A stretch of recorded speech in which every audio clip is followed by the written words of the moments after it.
से राजधानी से क्या आशा की जा सकती है कि सिर्फ ये मनकामेश्वर मंदिर में ही हो और भी अन्य मंदिर है वहाँ भी अशुद्ध कोई भी भोग भगवान को ना लगने पाए?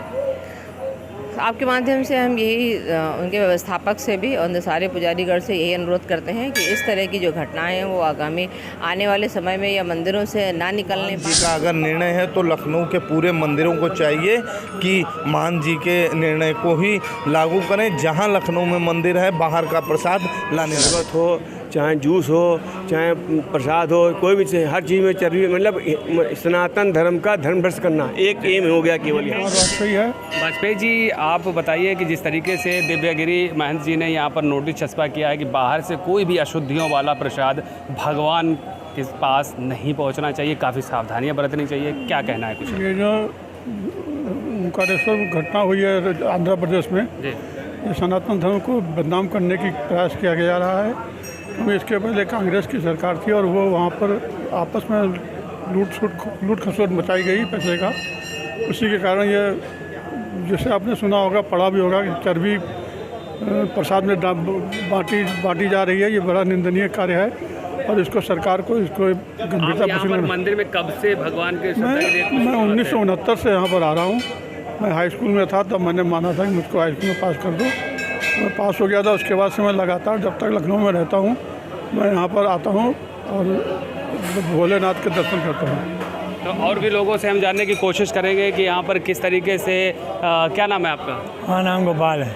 गोपाल दादा, क्या लगता है आपको जिस तरीके से महंत जी द्वारा कहा गया है कि सारी अशुद्ध चीज़ों के बारे में? ये चीज़ें एक अफवाह होती है।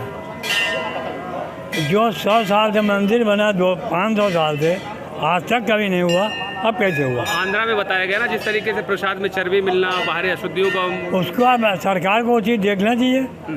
क्या ये सिर्फ प्रसाद में ही अशुद्धियाँ पाई जाती हैं? हमारे बच्चे हैं बाहर। नहीं, सर बताइए। ऐसा कुछ भैया आजकल तो कुछ ऐसा चल रहा है कि चाहे शरबत हो, चाहे जूस हो, चाहे प्रसाद हो, कोई भी चीज़, हर चीज़ में चर्बी, मतलब सनातन धर्म का धर्म भ्रष्ट करना एक एम हो गया केवल यहाँ। ये है, समझे ना। आज के हालात बहुत ख़राब चल रहे हैं भैया। तो हम किस तरीके से भैया बताइए? मंदिरों में नहीं होना चाहिए। मंदिरों में प्रसाद अधिकतर घर से लोग लाएं। बाहर शुद्धता नहीं हो सकती। होटल में लोग पैसे के लालच में क्या मिला देंगे, क्या बेचेंगे, ये शुद्धता नहीं हो सकती।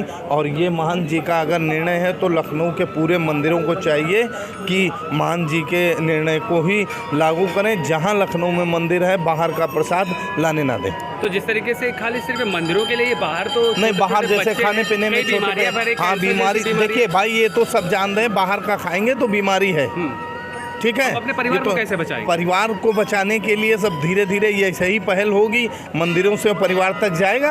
इस तरीके से व्यापार पे कुछ असर नहीं पड़ेगा? व्यापार पे असर पड़ेगा, व्यापारी सुधर जाएंगे, यही असर पड़ेगा, सुधर जाएंगे, अच्छा बेचेंगे तो फिर वैसी स्थितियां हो जाएंगी जैसे पहले ऐसा सब नहीं होता था। दो चार रहे जो कर रहे हैं उनके चक्कर में जिनकी दुकानें बंद हो रही वो करना बंद करेंगे। शुद्धता और प्योरिटी, जैसे सरकार ने कुछ निर्णयों में कहा कि होटलों में किचन ओपन होनी चाहिए, सामने क्या बन रहा है, जो खाने आ रहा है वो देखे क्या बन रहा है, इसी तरह सब ओपन हो जाएगा। ओपन बनाए, ओपन बेचे। क्या लगता है सर, लखनऊ फूड इंस्पेक्टर जो भी होते चेकिंग अभियान के दौरान क्या वो सब पैसे ले के काम कर रहे हैं? वो फूड इंस्पेक्टर कोई जांच नहीं, कोई शुद्धता नहीं है। वो जाके मुंह पे पैसा मार देते हैं, वो सब शुद्ध बना देते हैं। वो सब नहीं हो रहा है, वो सब तो बिल्कुल फेक है, ये हो ही नहीं सकता है। तो जिस तरीके से भाई साहब ने कहा कि कुछ कहीं ना कहीं से शुद्धता की जो बातें हैं वो कहीं ना कहीं से बड़ा एक चैलेंज भी है कि आखिर प्रसाद में जिस तरीके से अशुद्धियाँ पाई गई, क्या वो बाहर से मिलने वाली और चीज़ों में अशुद्धियाँ पाई जाएंगी या नहीं पाई जाएंगी? और भी लोग हमारे साथ हैं, उनसे भी जानने की पूरी कोशिश करेंगे कि कैमरा पर्सन से कहें कि प्लीज़ हमारे साथ आएँ और उनसे भी आखिर हम जानेंगे कि आखिर क्या वो समस्याएं और आखिर ऐसी क्या वो विधाएँ रहीं जो लगातार आपको हम ये भी बताने की कोशिश करेंगे कि मनकामेश्वर जो मंदिर है लगभग 1000 वर्ष पुराना मंदिर है। यहाँ पर सैकड़ों की संख्या में श्रद्धालु लगातार आकर भगवान के सामने मत्था टेकते हैं और अपनी उम्मीदों को, अपनी मुरादों को यहाँ से पाते भी हैं। तो लगातार आप इन तस्वीरों में देख भी रहे हैं कि आज सोमवार के दिन पर लगातार यहाँ पर श्रद्धालुओं की जो भीड़ है वो उमड़ी है। वहीं हम दिखाना चाहेंगे आपको कि जो जिस तरीके से चस्पा किए गए वो नोटिस, और नोटिस की एक तस्वीर हम आपको दिखाने की पूरी कोशिश करेंगे। हमारे पीछे आप देख सकते हैं कि सीधा लिखा गया है, विशेष सूचना, मंदिर में भोग हेतु अपने द्वारा बनाया गया प्रसाद सूखे मेवे गर्भगृह में चढ़ाए। बाजार से लाए गए प्रसाद तिरुपति बालाजी आंध्रा की घटना के कारण प्रतिबंधित किया जा रहा है। द्वारा से श्री महेंद्र देवगिरी पीठाधीश्वर प्राचीन महाकाशेश्वर मंदिर लखनऊ। तो लगातार आपको जिस तरीके से बताया भी जा रहा है, तो वही हमारे साथ यहाँ पर कई लोग मौजूद भी हैं, इनसे भी जानने की पूरी कोशिश करेंगे कि आखिर उनका क्या कहना है। तो हमारे साथ यहाँ पर सर एक मिनट सर। तो जिस तरीके से मनकामेश्वर दिव्यागिरी जी का कहना है कि बाहर के प्रसाद पर पूर्ति भोग दे, आपके पास जी बाहर का है क्या? बाहर हम लोग तो बाहर से ही खरीद करके लाते हैं। तो चस्पा करवा दिया गया है। चस्पा कर हमें पता नहीं था, हम तो अब मतलब अभी इंटर हुए हैं, अब आज अभी खबर पता चला है कि मुझे ऐसा है, पता चला ऐसा अभी पता चला है मुझे कि मैं भी महंत जी जो कह रही हैं 101% से चढ़ाएंगे या महंत जी से पहले बात करेंगे? महंत जी से पहले बात करेंगे फिर उसके बाद प्रसाद चढ़ाएंगे। जी।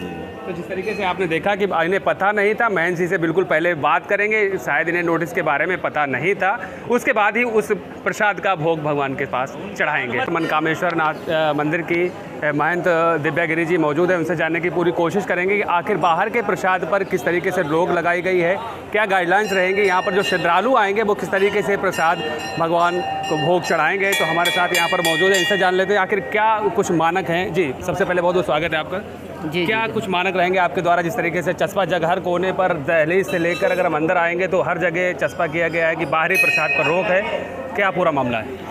देखिए, बाहरी प्रसाद पे इसलिए हम लोग ने रोक लगा रखा है कि थोड़ा सा शाकाहार मेंटेन है। जो हम लोग लेते हैं प्रसाद के रूप में वो हम अमृत मानते हैं। अगर कहीं ये पता चलता है कि नहीं इसमें कहीं ना कहीं अशुद्धि है या मांसाहार, तो ये बहुत ही कष्ट का विषय है, असहनीय कष्ट का विषय है। तो हम लोग ने उसके रोक के लिए एक विशेष सूचनार्थ मंदिर में अपील करी है सारे भक्तों से कि मंदिर में बाहरी प्रसाद ना लाए, जो बाहर से बना हुआ प्रसाद है वो ना ले जाएँ अंदर, और अगर घर से बना पा रहे हैं तो बेहतर है, नहीं तो आप सूखा मेवा या ड्राई फ्रूट ऐसा भी कुछ करके ले सकते हैं, या फिर नहीं भी लाए तो आप फल उपयोग कर सकते हैं। इन चीज़ों के अलावा बाकी हमने जो बाहरी प्रसाद जो बाज़ार से बन के आता है वो कई दिनों का भी होता है, फिर अशुद्धता भी रहती है उसमें, कैसे किस भावना से बनाया गया तो प्रसाद योग्य तो नहीं होता है, परंतु धीरे धीरे इसमें कमी आएगी।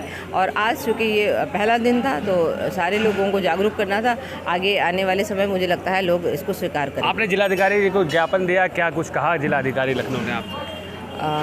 जिलाधिकारी ने भी स्वीकृति दी है। हमने ये उनसे बोला कि जो विक्रेता हैं उनके सामानों की जांच होती रहे समय समय पे, क्योंकि अभी नया नया मामला हो सकता है, जांच हो जाए फिर धीरे धीरे वो ठंडे बस्ते में चला जाता है, तो ऐसा ना होने पाए। मासिक या साप्ताहिक उनका जो भी जिस मंदिर का दिन हो विशेष, उसमें उसके एक दिन पहले वो जाँच करवा लें। लखनऊ क्षेत्र से, राजधानी से क्या आशा की जा सकती है कि सिर्फ ये मनकामेश्वर मंदिर में ही हो कि और भी अन्य मंदिर है वहाँ भी अशुद्ध कोई भी भोग भगवान को ना लगने पाए? आपके माध्यम से हम यही उनके व्यवस्थापक से भी और सारे पुजारीगढ़ से यही अनुरोध करते हैं कि इस तरह की जो घटनाएं हैं वो आगामी आने वाले समय में या मंदिरों से ना निकलने पाएँ। उसके लिए हमें शुद्धता का ध्यान रखना होगा, क्योंकि एक बड़ा मसला है कि बड़े स्तर पे या बड़ी संख्या में हमें प्रसाद यूज़ करना होता है, वितरित करना होता है, तो थोड़ा सा कष्ट हो सकता है। परंतु अगर हम शाकाहार पे आएंगे और ये सोचेंगे कि ये इष्ट या विग्रह या हमारे देवता के लिए प्रसाद है, तो ये थोड़ा आसान रहेगा। जैसा कि आपने देखा कि हमारे साथ महंत दिव्यागिरी जी ने जिस तरीके से कहा है कि हमें किस तरह से भगवान को भोग लगाने से पहले अशुद्धियों से बचना चाहिए। अब देखना होगा कि आखिर इस पर किस तरीके से अमल किया जाएगा। कैमरा पर्सन अखिलेश पंडित के साथ तबरेज़ आलम, लखनऊ।